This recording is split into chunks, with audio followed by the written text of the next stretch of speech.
Matthew, Ladd McConkey is the best wide receiver in the country that nobody is talking about. Or he might just be an average one. Let's talk about it after the stinger. That's insulting.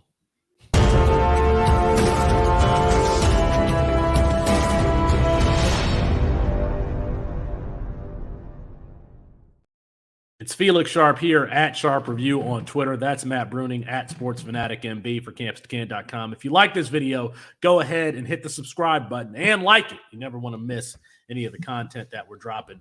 Matt, I posted yesterday that I thought Ladd McConkey was one of the more underrated wide receivers in the country, one, and that he was going undrafted in the C2C drafts that I've seen, and that you should pick him up.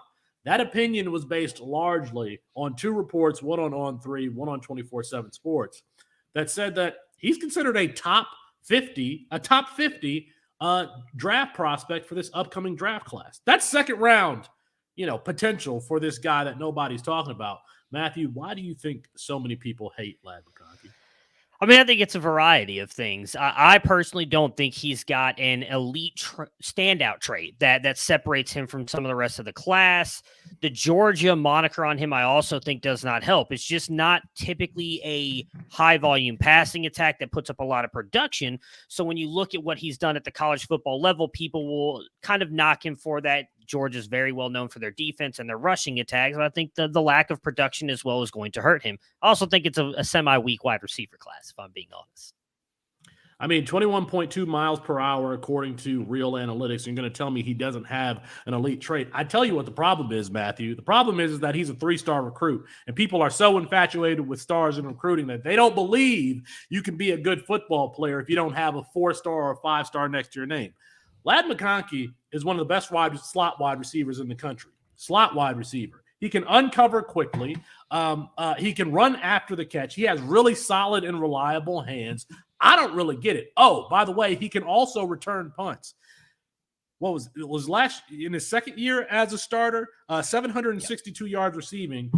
With all the recruits that Georgia brings in, here you got this 3-star guy who's leading the team amongst wide receivers in receiving for Georgia. Now, of course, Brock Bowers is the one who dominates that passing game. Yeah. I think that he could have an even better season, go over 1,000 yards this year with Carson Beck at the helm. Carson Beck, I think, is potentially a much better quarterback than Stetson Bennett. And Stetson Bennett was just fine as his QB last year. But you look at what Georgia has to open things up for someone like Ladd McConkey.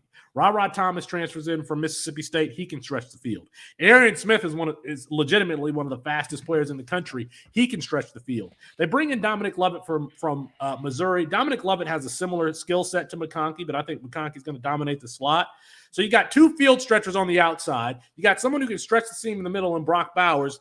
That opens things up for Ladd McConkey in the middle. There's the potential, Matthew, that he goes over 1,000 yards this year.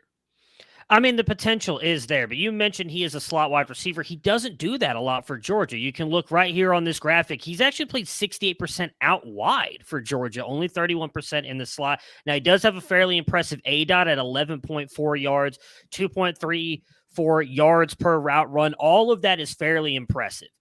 So you said that you think he can pull away from defenders. I actually think he struggles at times creating separation. I think a lot of that comes from the routes that they have him run a ton of these cross routes. They do allow him the chance to create a lot after the catch and with that yak, which I do think he is very impressive on. And that 21, you said that Advanced Analytics has him at 21.2. We have him at 21.4. So clearly he has speed. Those you don't know, anything over 20 is considered good. Over 21 is even better for a wide receiver. My other main concern with him this year and producing is I don't think he'll go over 1,000 yards because I think that this offense could take a step back because of the offensive coordinator, not the talent around them, and not even talking about Carson Beck. And to that point, I just want to show you guys a couple of graphs. You can find all of these at CampusToCan.com. If you go back to just the last 2 years, look at anything at the top and the farthest to the right of this chart means you're very good. This was Todd Monken's offense in the last 2 years, in 2021 and 2022, in pass rate, in neutral and early downs, and pass rate over expected. And then you look at pass explosiveness. I mean, 55% success rate and a over 50% success rate and explosiveness is incredible. go back to even his time just to continue to prove how good Todd Monken was as a play caller, because there's been some people hitting back at that this week on Twitter. Look at what he was able to do at Oklahoma State in his 2 years as an offensive coordinator, and even going back to his time at Southern Miss, where he had one bad year. Anything under the line is not good. Obviously, his first year as a head coach at Southern Miss. Now we're going to take a look at Mike Bobo. That's bad, folks. I mean, 1.8, he had 1 year with a decent explosiveness, but was not good in success rate with Colorado State. And then you go and look here when he was his offense and neutral scripts and offensive success rate again, and none of this is very impressive. He doesn't even get to 50% in that 2018 year, which was, again, by far his best year at Colorado State. And if you go to his time at Georgia, he does have some mild success. 1 year in 2014 being good when it comes to the pass success rate, but even his pass explosiveness doesn't reach that well. So Mike Bobo coming in and becoming the offensive coordinator for Georgia, I think, is actually going to be his biggest stepping stone to proving his worth and his production this year than possibly his actual skill, talent, and the offense. Well, this is the best talent that Mike Bobo has ever had. You mentioned Ladd McConkey's snap rate between outside and the slot. Well, the two articles have projected him as a slot wide receiver at the next level. So when we go to the next level, we're talking about him being a slot wide receiver. I just think that his skill set is underrated. I think that he can play outside. I think he can run double moves. I think you can even throw him contested catch 50-50 balls, and he has enough body control to kind of stop and come back to the ball, et cetera, et cetera.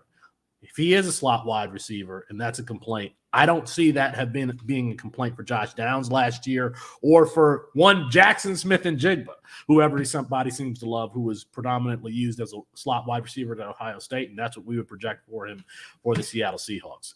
Let us know your thoughts in the comments, what your outlook is for Ladd McConkey on the season for 2023 and maybe at the next level. All right, peace.